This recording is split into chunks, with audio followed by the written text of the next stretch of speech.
Looking at the range of your illustrious alumni, I wonder, how would you accurately define technology? What do you exactly mean by that? The general understanding is that technology is the application of scientific knowledge and tools to solve problems and improve processes. Something your textbooks would tell you. Even our new intelligent friends, OpenAI, Gemini, Grok, will tell you pretty much the same. But is that really how you would define it? Does technology really have meaning, especially when it means so many different things to so many people? For instance, how does an aerospace engineer or an accountant or a cricket coach look at technology? Each one will be very different. If you compare it, for example, to a farmer or a Bitcoin miner. As students of technology at one of the world's top institutions, how would you define or view technology? I don't know what the essence of technology is to each one of you, but I can at least tell you what I think. I see technology as the way forward, the only way forward. Today, living without technology is like standing still while the rest of the world zooms past you. Barely a week ago, I'm sure some of you would have followed on this. Google unveiled a new quantum computing chip called Willow. In fact, it's so incredibly powerful and its computational architecture is so incredibly advanced, it's more powerful than anything we know in the world of computing. The CEO of Google, Sundar, said that it took under 5 minutes to solve a math problem that would take a leading supercomputer 10 septillion, 10 is to 25 years to solve. Just for reference, that's 725 trillion times the age of the current universe. What is incredible here is not the breakthrough itself. It is when you put that kind of power, the kind of problems that you can solve and what you can do with it. Google says that the new chip can reduce errors exponentially, a problem the world has been trying to crack for over 30 years. The newfound computing power opens up a new frontier in calculation-heavy areas like drug discovery, fusion energy, and battery design, as well as the scientific simulation of complex equations, which can go in things like weapons design, weather forecasting, and so much more. In other words, you can put it to good use or bad use. The choice is yours. In sector after sector, technology is driving progress and transforming the world at an unprecedented pace, improving lives across geographies. In healthcare, breakthroughs in AI and telemedicine are enabling earlier and more accurate diagnoses and also better access to healthcare, while renewable energy is revolutionizing our fight against climate change by making clean energy more efficient and affordable. Education is being democratized with digital learning platforms breaking barriers of distance and cost. And in areas like agriculture, precision farming tools are boosting yields while conserving resources. These advancements through the beneficial use of technology, coupled with the rise of connected devices and data-driven solutions, are shaping a more inclusive and sustainable society.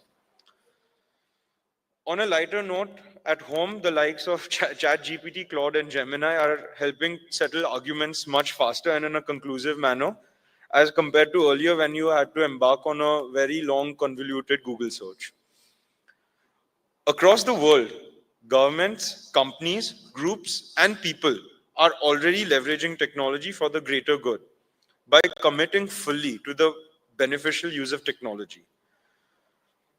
Estonia is a great example of digital governance, making the government itself more efficient and transparent. It introduced e-voting in 2005 as part of a drive to push e-government and digital services at all levels of society, meaning you can open a bank account, sign documents, file taxes, or even get a prescription. All of it online, never having to go anywhere in person. Singapore has implemented cutting-edge smart city solutions while improving, using things like data to optimize traffic, energy usage, and healthcare. All in all, improving urban living. South Korea's investments in 5G networks and AI-driven innovations is shaping a future where citizens benefit from high-speed internet, automated services, and personalized healthcare solutions. But why talk about the rest of the world where we have, while we have so many amazing things happening in our own country? India too is in an overdrive in absolutely every sector you look at. UPI, which all of us are familiar with, is such a hit that other nations are coming to us asking us to implement it for them. India does about 180 billion cashless transactions a year. And this is a far bigger number than any other economy in the world.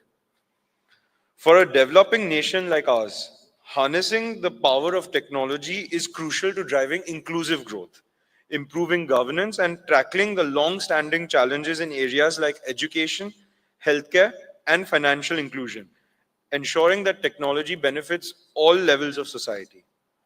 India has already made significant strides in digital services with initiatives like Digital India, which promotes internet connectivity, online services, and digital literacy. And these achievements are all rooted in the beneficial use of technology. Last Thursday, Indian prodigy Gukesh Domaraju became the youngest ever world champion in classical chess. Like him, several young grandmasters have been wowing the chess world with their moves. Names like Pragnanda, Arjun Irigaisi, and Vidit Gujarati are now known to the whole world. When Pragnanda visited us earlier last year in Ahmedabad, he told all of us that how technology was transforming the analytical depth of the game. He said that it was getting harder and harder to beat top-ranked foreign players. And when we asked him why, he said that they're using extremely expensive custom-built computers in their match prep. And these are extremely complicated machines built with hundreds of cores and stacks of GPUs to run super strong chess engines like Stockfish and Leela. At this point, our chairman told him, you should have it too. Take advantage of technology, don't wait. This is an advice that I get a lot from my father and the elders in the family. This is the reason they talk to me when it comes to technology, and that's because one of the things I manage for our group is everything digital. I will readily admit that at Adani, our digital transformation did not keep pace with our physical and business transformation. But the good news is that we are catching up now. And a good part of catching up is that you don't have to go through all the levels, you can jump levels. And today, whatever we do in any industry, we put digital first. Our insistence on taking advantage of technology is actually paying off really well. Let me give you a few examples on how we're using technology. In ports and logistics, we are one of the largest players in the world. But rather than claim our own accolades, we are actually implementing technology that and learning from our peers. And we use simulation-based training for complex roles like crane operators, wharf checkers, to exponentially increase the productivity of the workforce.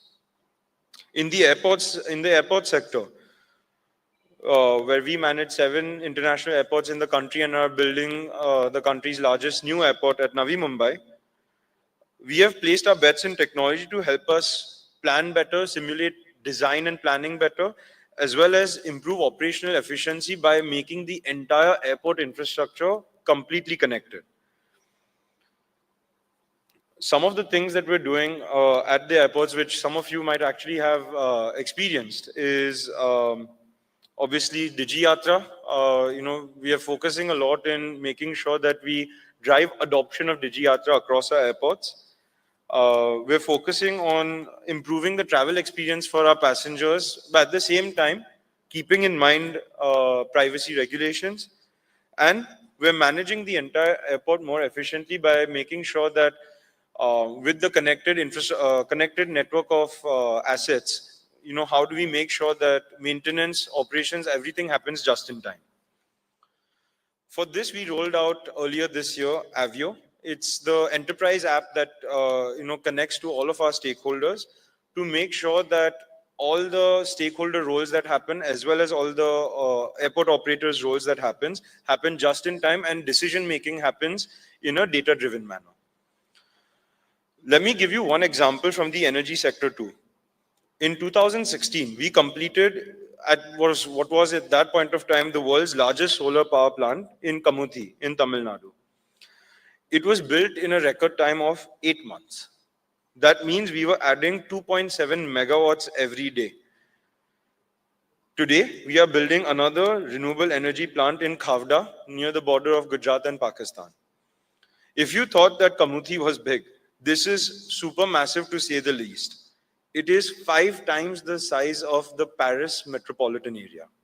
And when completed, it will generate 30 gigawatts of renewable energy, making it the world's largest man-made source of power, renewable or otherwise. And in Khavda, the beneficial use of technology is allowing us to add 10 times what we did at Kamuthi. That is 25 megawatts every single day. And to put that in context, Kamuthi, the entire plant took us 8 months to build. We are adding that entire capacity every month. And the only way we've been able to do this is by using technology to make planning, supply chain, everything more seamless than it ever was. Technology is assisting us in our social work as well. The Adani Skill Development Center runs Saksham, a great example of how we are using technology for social good. Using advanced training methods by integrating AI, virtual reality, and simulation-based learning, Saksham provides access to high-quality skill development, allowing thousands of Indians from very diverse socio-economic backgrounds to achieve their aspirations. Another example is Taranga, a part of the Aravalli Hills in Gujarat, where we've undertaken the challenge of afforesting 1,500 hectares of green hills. The Adani Foundation is using, again, technology to make it happen.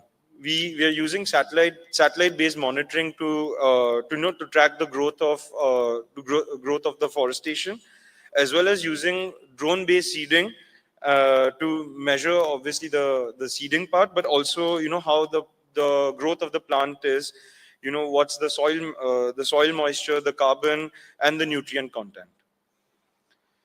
In another project called Suportion, a mobile application that we've developed is being used to input the screening data of children, adolescents, and women. The app helps the village level health volunteers identify the status of undernutrition among the targeted beneficiaries and supports us in planning the course of action, helping track data in real time remotely.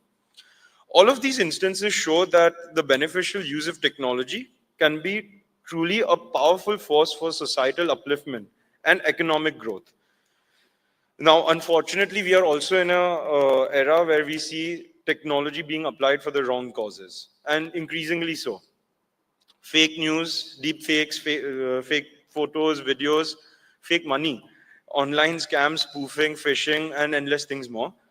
The list is, keeps on growing. As new technology comes in, people find new ways. As the scope and power of technology grows, we must be careful not to let the harmful use of technology overshadow the beneficial use. In other words, the technology is only as good as the benefit it provides.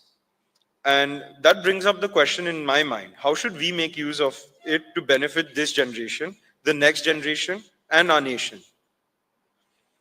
As our world enters a new era of rapid digital transformation, technology stands at the forefront of shaping global development.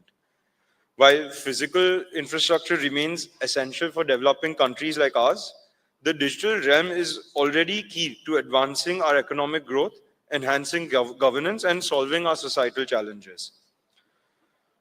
In a recent podcast, Eric Schmidt, Google's former CEO and one of its founders, admitted that this growth is happening much, much faster than anticipated. And he's one of the best computer engineers in the world, arguably, advising government bodies and chairing international forums. What is most interesting from this podcast is his perspective on what he calls innovation power. We all know that historically a nation's power came from its military prowess, as well as its scientific progress. However, Schmidt said that AI is shaping the next era of humanity. Inventing new things and bringing scale into new tech is how countries and humanity will become powerful and remain powerful. In 2014, India's GDP was about $1.8 trillion. It had been built up over 66 years of independence. In the past decade, that number has more than doubled.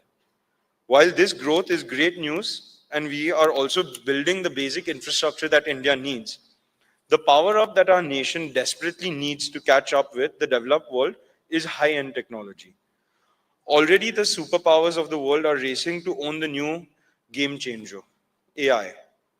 Its powers of assimilation are already mind-boggling, and you can well imagine what AI will be capable of doing as LLMs and computing power expands. Just imagine a future where Gen AI converges with quantum computing, and I don't think this is too far ahead. I believe it would unlock possibilities that are difficult to imagine with today's tools.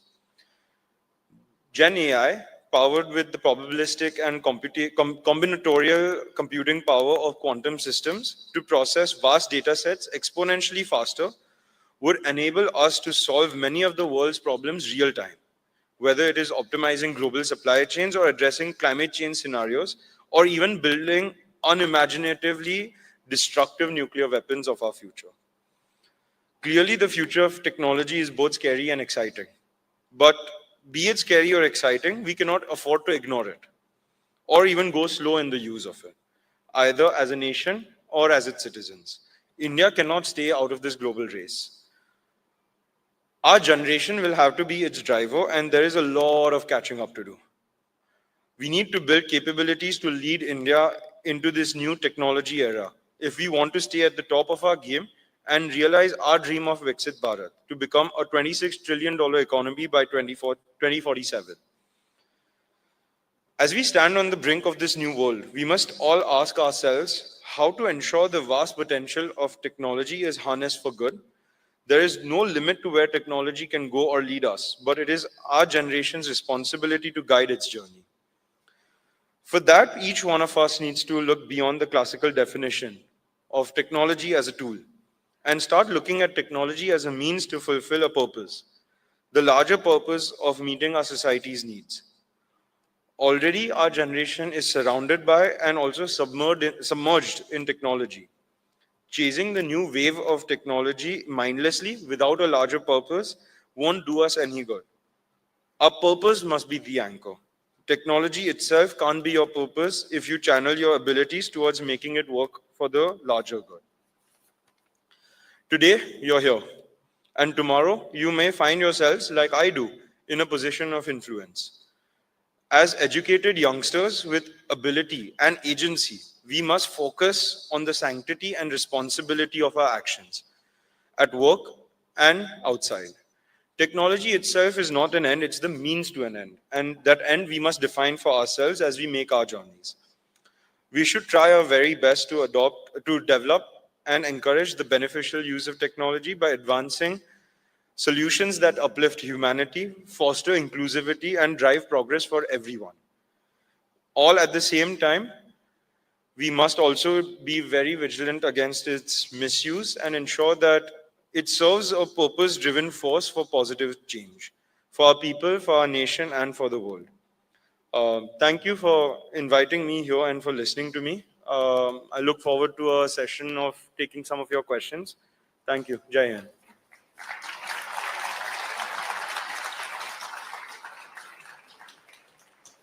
Thank you, sir, for your inspiring keynotes. I would request you to take your seat on the sofas on the stage. Can we have another round of applause for him? Now we move on to the fire chat session with Sri Jeet Advani, sir. And for that, our moderator, Professor Ashish Pandey, would be joining us. Dr. Ashish Pandey is a professor with IIT Bombay in Mumbai and a guest professor at IIM Ahmedabad, where he teaches courses related to organization development, human resource management, self-management, and leadership. Dr. Ashish Sir has designed and conducted more than 100 consulting and long-term training projects for organization and leadership development across industries for institutions of higher education in the last 15 years. I request Ashish Sir to please come on the dais.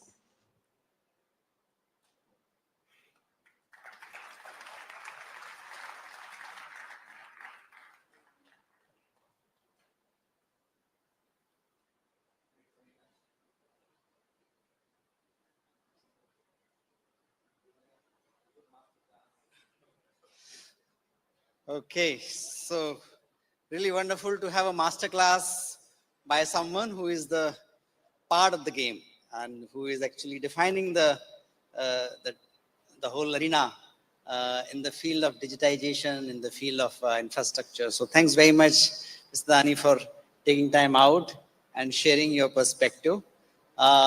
We have kind of collected the questions from from our participants, from the students, and I have kind of put it in some buckets about technology, about business, leadership, about strategy, and also a little bit about your personal experience.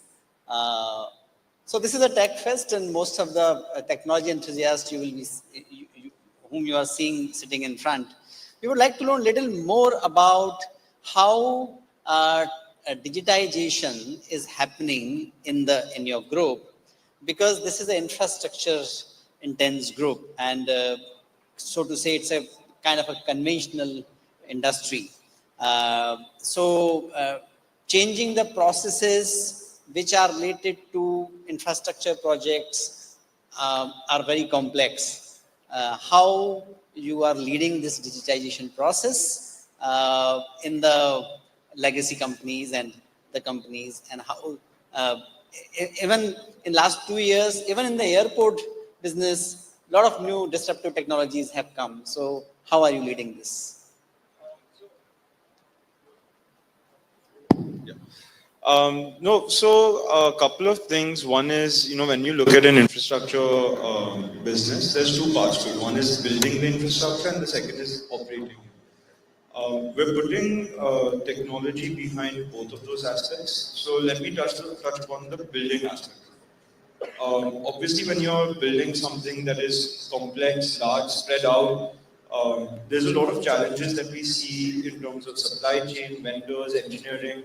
And if you go back to how it was being done, and to some extent is still being done today, it's a very traditional sort of serial way a project moves forward. What we are trying to do, and to some extent have been successful in doing, is actually speed up this part of building an asset. So when it comes to engineering, how do we make sure we do concurrent engineering on a collaborative way, so that you manage the clashes and it happens in a repeatable way.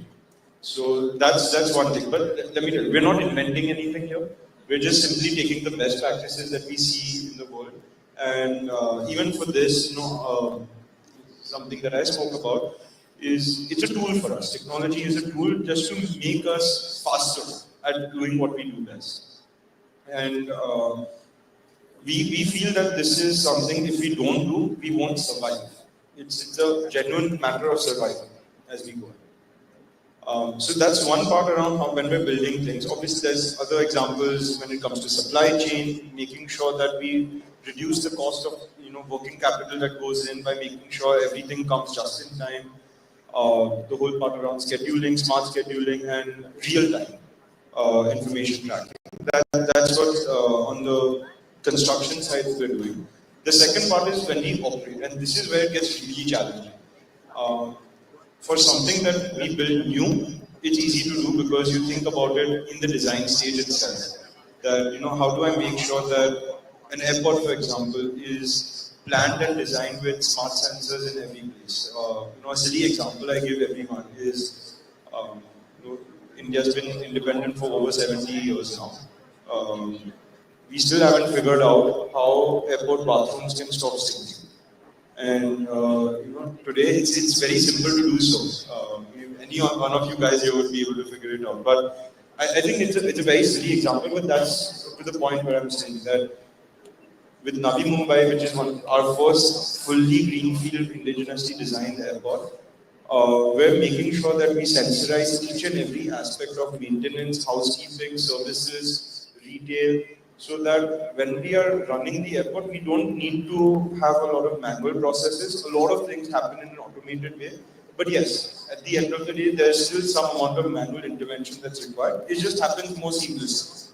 And what technology will allow us to do is to make sure that one is we keep track of everything, we measure efficiency, and we push efficiency. So we're able to identify areas which are serving as bottlenecks for us and keep pushing that to maximize productivity, maximize throughput to the airports. So that's an example of how we're doing, bringing in technology at airports. But this is happening across the group. With renewables, with our current capacity of about 11 gigawatts operating, we have upwards of 40 million solar panels on the field. Each and every solar panel is tracked remotely, and if there's any discrepancy in terms of generation versus, theoretical versus real actual generation, within a 15-minute interval, a flag comes off and someone is notified. So we make sure that the productivity of our assets is the highest in as compared to our competitors, and that's what technology is allowing us to. Great. So this is one the technology part, and but I'm sure with the legacy companies you have manpower who is there with you for so many years. So how you prepare your people to adapt this technological transformation? So it's definitely a big challenge. I'm not going to lie and say it's easy to adopt technology, especially in a large organization. I'm actually envious of startups who can overnight adopt something, don't have systems, process, people, or organization to deal with. Because with the old organization, a lot of inertia comes in terms of adopting or embracing a change. The only way, two ways of doing this. One is obviously us being a family-driven company, we're able to push a lot of things from the family, but top-down can only achieve so much. We have to invest in training people, and one thing that we've realized is even people with traditional mindsets, once they realize the potential value that they're being able to generate, or basic simple tasks become easier. The adoption really picks up really quickly. Um, that's a 30,000 feet view. I mean, there's a lot of detailing behind it, but that's primarily how we look at it. That you have to do proper training, proper demonstration, be it through power users, etc., to drive greater adoption. But it has to start with a top-down push. Okay, so would you like to share some of the innovations in the organization happening? There's one thing called developing altogether new technology, which is not the job of the corporates. Actually, it's the job of the institutions and laboratories. But a lot of day-to-day innovation happen. Even if you adopt a technology, innovation happens in the form of improvisation, adaptation, making it kind of suitable to your context. Since you have kind of seen quite a few businesses and youngest person in the family, we assume that you are the most tech-savvy person as well. So would you like to share some of the innovations which have happened in the process of implementing some of these major innovations? Yeah, so on a lighter note, I'm not the most tech-savvy person. Our chairman is the most tech-savvy person because he's always browsing and trying new things. So, but Actually, there is so a whole he pushes section us. about your Yeah, yeah, exactly. We are going to come to that a little later. No worries. When it comes to, you're 100% right, when it comes to technology or innovation, it's incremental innovation over a long period of time that drives sustainable change. And that's what you would teach here, that's what I've learned in college. It's not, very few things actually occur, or very few innovations happen, like AI, for example, which create a step jump in overall productivity or how the way of life is. The smartphone was one, internet was one, AI is one now. But most of the innovations are unseen. And that's what we focus on. I don't think we pride ourselves in being an organization that will adopt every new thing that happens.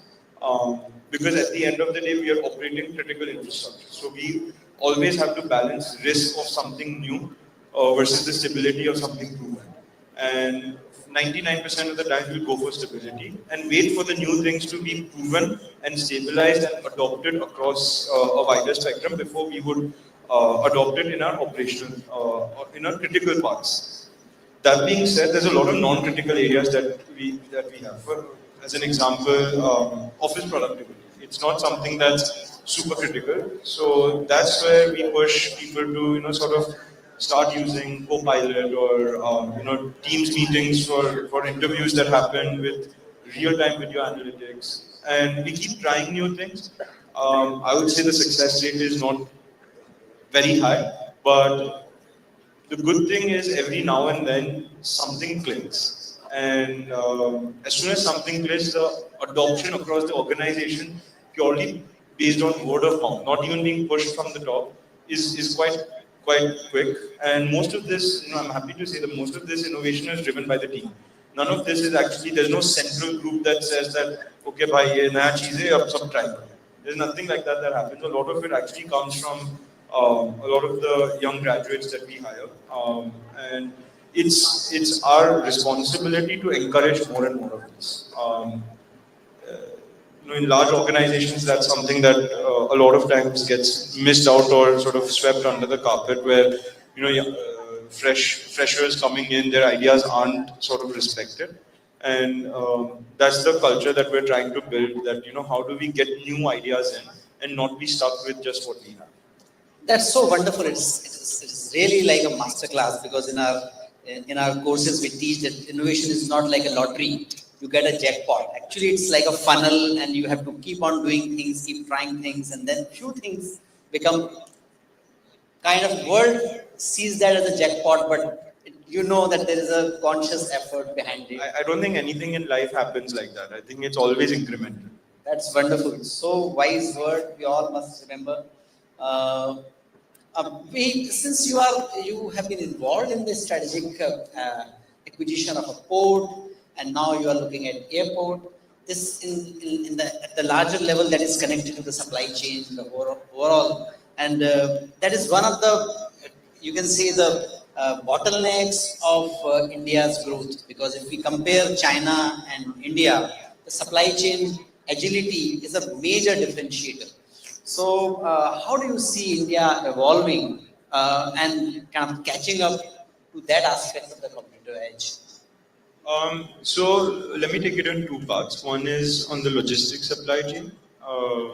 Definitely, India is improving, but it's still far behind a lot of developed economies. If you purely look at the logistics cost as a percentage of the GDP, India is at about 13%, if I'm not wrong. While most developed economies are at around 7-8%. 7%, yes. And while it's a percentage cost, which a lot of us won't understand, what that means is that we're inherently not as competitive in manufacturing, and that's the biggest challenge India has today. The good thing is, the only way to improve this is by building world-class infrastructure. And the government policy, private players, everyone has already understood this and are investing in infrastructure, be it roads, railways, ports, airports, from a manufacturing point of view, to catalyze the growth in the manufacturing sector. And this is something that China did. China built ports that were bigger than anyone else had ever seen at a point in time where people literally asked them, "Are you mad?" And now that the story is written, we know exactly how it was being thought. And I think that's a note that India is also taking, that don't build for 2 years from now, because the growth that we're seeing, by the time you build it, you're going to be out of capacity. And you will always be, it's like running on a treadmill, you'll be running backwards if anything. So as a group, what we're doing when we're investing in ports or roads, railways, terminals, inland container terminals, we're investing keeping in mind a 10-year growth, a 10-year horizon. that how do we, because it takes 2 to 3 years to build physical assets. It's not like technology or software where you can build it in a short period of time.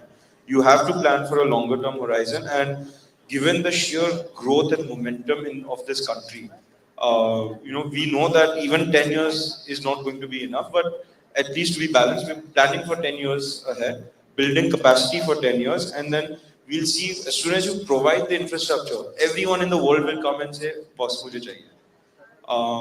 Now coming to consumers with airports, it's exactly the same story.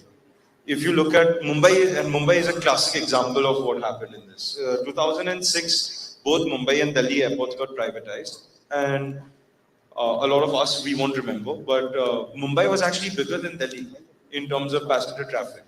But Delhi had a much larger capacity footprint to expand into as compared to Mumbai. So Mumbai needed a new airport 10 years ago. It's great that it's happening finally, but this should have been done 10 years ago, because what we saw was 2014, Delhi surpassed Mumbai. Mumbai was growing faster than Delhi, but it's a single runway airport. You can't expand beyond a certain limit. And that again goes to the point where capacity, we think that the air traffic is going to grow 11%, 12% on a normalized basis. It's grown 15%. So year on year, supply has always, or demand has always beaten supply. And that's one thing which I would tell everyone is that don't underestimate the power of India. I think our consumers, our demography is so powerful that anything you think is not going to work because it's too small, it's never going to be the case. It's always going to be bigger than you imagine. Again, great lesson. Now, this is a little bit of a selfish question. We really want to take the benefit of your presence here, and a lot of tech buffs, our students have asked, what are the areas? Let me give you a little bit of background. It is having your own startup and business idea, sound business idea is one of the coolest thing considered to be on our campus these days. I joined here 15 years ago, and that time getting a finance job was the coolest thing, but now that is not. Every kind of other student is looking for some good idea, wishes to invest time and effort, and want to build something on the technological platform. By the time they are here, not like when they go out and that time they will start it. So our incubation center is getting a lot of application these days. The number of patents have gone 3 times in last 3 years. All that has happened. Would you like to share some of the fields based on your experience? What are the areas where they should look for the deep tech or other technological kind of innovations and ventures? So I'm also an engineer. Getting a finance job was always boring. No, but you have done a lot of finance. Yeah. No. I think if you look at, to answer your question on what fields should people be looking at, I don't think there's a particular subset. It really depends on what you're interested in, because every single field today has a potential for disruption. And to be successful, you have to disrupt something. It can be the smallest thing. Look at Zepto or Instamart for an example. Did they reinvent technology? No. I think they just looked at a traditional business model and said that I can do it better. And today you see Kirana stores are getting disrupted. So I would say that there's no particular field. Consumers are obviously, that's the sort of blue-eyed, industry a lot of people want to work in. But even in deep tech areas like healthcare, biorobotics, medical robotics, biomedical devices, aerospace, everything is ripe for disruption. All it takes is your own interest, and no field is too small. I think that's the idea. Personally, I can only talk about myself. I definitely think with healthcare, there's a lot of potential when it comes to genomics, coupled with AI and quantum computing. if I look at a very, very far down the line technology architecture, if you really combine these three things together, you completely get rid of generic medicine, because each and every person's physiology and biology is different. How my genetic buildup reacts to a crocin is different from how yours would. And if I have the ability to synthesize and formulate medicine at a micro scale using my genomics, I think that would completely revolutionize the medical industry and the way healthcare is delivered. Um, that being said, I'm not considering affordability or anything. This is pure technology speaking. Um, but yeah, I think there's no field that's too small. This is what excites me the most. Longevity, medicine, there's a lot of exciting stuff happening there. And obviously around infrastructure, how we can boost productivity of our existing infrastructure and change the way we use our existing infrastructure, and that will create outsized value. Yeah, that's a couple of things that excite me at least. But really, it's up to all of you guys. You have to find your own field. You have to find what excites you the most, and don't be afraid to pursue your dream. There's a million reasons of saying no, and you have to find your reason to say yes. Wonderful, great. Thanks very much. When you were talking about this customization of the medicine,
I have had an opportunity of working with the Adani Group in some projects. And last year, when we were concluding a leadership development program, Dr. Malay was here to kind of conclude that program. So, this is one question I always wanted to ask about the chairman of the group. I asked Dr. Malay that your group and your leadership has taken all sort of complex projects, understandable, appreciate, and that is, you make this country proud. What was the aspiration behind taking the transformation of this, the world biggest slum area? And Dr. Malay said that my chairman's answer was that, if we don't do it, I don't know who will do it. But this is something very, very important to be done, so we should take it up. So these are the kind of anecdote comes, but everybody is very keen to hear what has been your experience and what you have learned. I'm sure you have learned so many things just by observing. No, it's I would say he's life's biggest teacher, and I'm extremely lucky to be able to observe him 24/7. As a man, he is a force of sheer determination, and his ability to take up any opportunity and maximize what you can do with it is unbelievable. That being said, he is one of the most human people you would ever meet. His, his background, where he started from, his entire journey, and this is something he, tells us all of his stories from when he was growing up. What did he experience? And a lot of people don't know about it. And that background that he has, starting from absolutely nothing, you know, and this is actually funny. He used to study for his eighth or ninth grade exams underneath a lamppost on the street. And take it forward 30 years, he's lighting that lamppost with the energy. And it's that journey that he's come from that allows him to connect to every single person that he would meet. Be it a CEO of a multinational to a peon he would meet at a government office, because he has been there, he has done that, and that's something that he teaches us, that today whatever you may think you have accomplished, yes, be proud of it, but never let it boost your ego. At the end of the day, we are all humans. We have a lot to learn from every single person we meet, and that is one of his biggest lessons to all of us. Um, from a professional note, he's the hardest boss you would ever have. Okay. He's an absolute taskmaster, and he expects everyone to perform at their most, because he himself is so passionate about everything that he does. He the last thing that he would ever tolerate is sort of half-heartedness. नहीं करना है तो मत करो, करना है तो full 100% डाल के करना है. And that's what makes life interesting. So every single thing that I have taken up in my professional journey, it's always been fun because I have the biggest supporter in him. If anything goes wrong, I go to him for advice, and he will show me the way out. And no day goes by where I don't learn anything. The one thing that inspires me about him is similar to the story that you've taken. Is simple. If any opportunity comes by, he would never say no, because his basic sort of fallback mechanism is कि क्यों नहीं कर सकते. He takes everything up as a challenge, and that's so inspiring to see, because growing up, going abroad for studying, like I said, we'll find a million reasons to say no to something, but changing your attitude and your mindset to how do we make it possible, rather than always thinking why it's not possible. I think that's the biggest inspiration that I've ever gotten from.